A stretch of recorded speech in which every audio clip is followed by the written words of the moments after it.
बिस्मिल्लाहिर्रहमानिर्रहीम।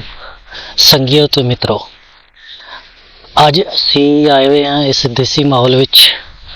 असन चारों तरफ ही पट्टियां ने, पट्टियां च बुआई हुई है। और बुआई की हुई है क्योंकि ये कणकां दा सीजन है ते बारानी इलाका है।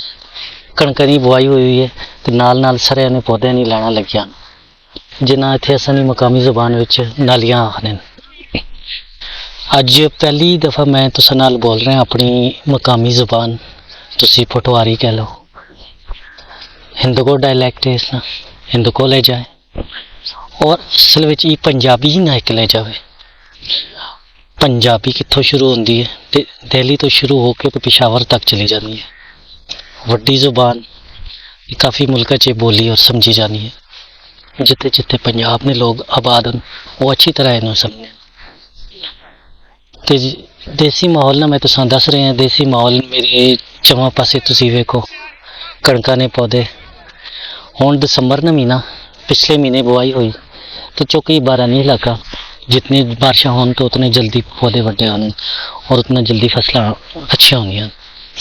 ते कुछ दिनां दी गल है, जिहड़े सरेआं ने पौधे ने इन्हां चों पीले रंग ने फुल निकले सन ते चौं पासे बाहर फैल गए सी और बहुत खूबसूरत नज़ारा होना। पता तुसां दोस्तां कि सरेआं नाल पूरे इलाके च बाहर फैल चलनी और तरह तरह के पौधे भी इत्थे निकलने ने। मेरे चारों तरफ मुख्तलिफ किस्म ने दरख्त और पौधे तो तुसां नज़र आ रहे हैं।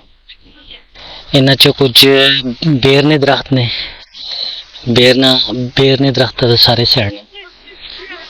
इस छोटे छोटे फल लगने, पीले, सब्ज और सुर्ख रंग ने पक जाने ते सुर्ख हो जाने।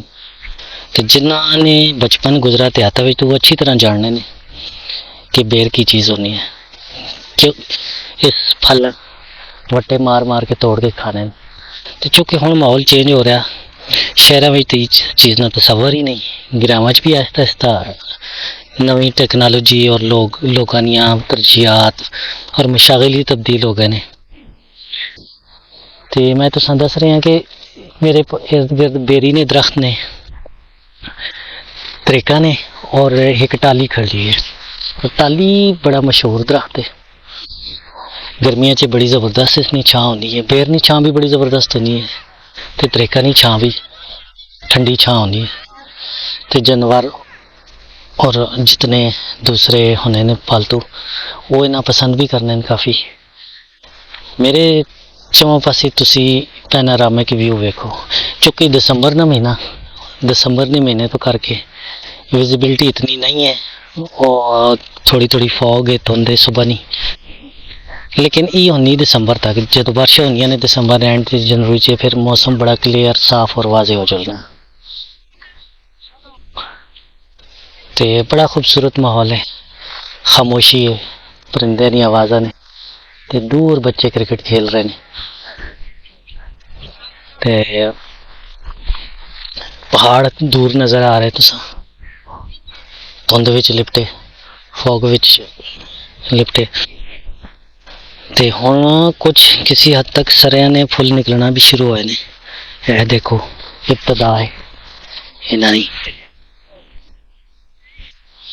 कुदरत ने नज़ारे नी खूबसूरती वो ही समझ सकना जिथा इस चीज़ ना अदराक होना, और हर कोई इसकी खूबसूरती नहीं समझ सकना।